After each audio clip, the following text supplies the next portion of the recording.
Jangan pernah pinjemin nomor rekening kamu ke orang asing. Jadi aku baru dapat DM di TikTok hari Jumat lalu dan orangnya memang minta aku buat ceritain ini supaya katanya semua orang jadi makin tahu.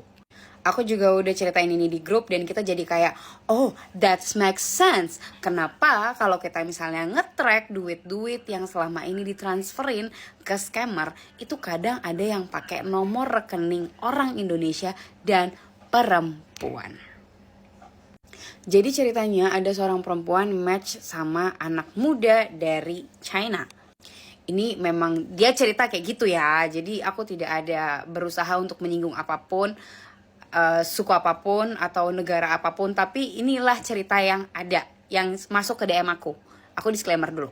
Jadi setelah match di dating apps, mereka janjianlah ketemu di Haidilao Emporium Fluid. Ketika ketemu mereka ngobrol pakai translate karena si cowok itu nggak bisa bahasa Indonesia dan terbata-bata bahasa Inggrisnya, sementara si kakak nggak bisa bahasa Mandarin.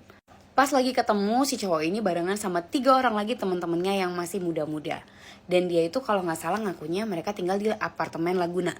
Si cowok minta tolong ke si cewek buat minjemin nomor rekening karena katanya dia mau menerima transferan dan uang itu akan dipakai untuk kehidupan dia sehari-hari ketika dia di Jakarta dan dia nggak punya rekening Bank Indonesia.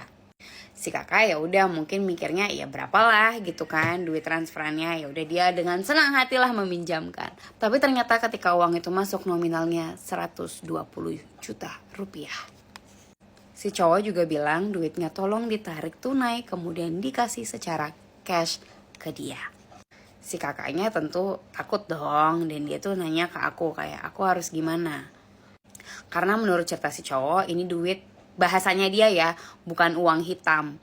Nah, tapi kalau ditanya kerjaannya apa, dia nggak bisa menjelaskan dengan detail dan dia cuma bilang dia kerjaannya pakai WhatsApp dan HP-nya banyak. Suspicious nggak sih? Nggak lama setelah itu si cowok balik ke Cina dan mereka sempat agak lost contact gitu. Alasannya karena alat komunikasi yang biasanya dia pakai ketika di Indonesia nggak dibawa pulang ke Cina. Katanya sih nanti Maret baru bakal aktif lagi karena di situ dia bakal balik ke Jakarta.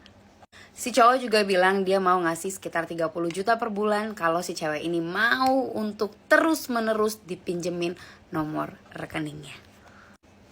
Kelihatannya sih emang menggiurkan ya.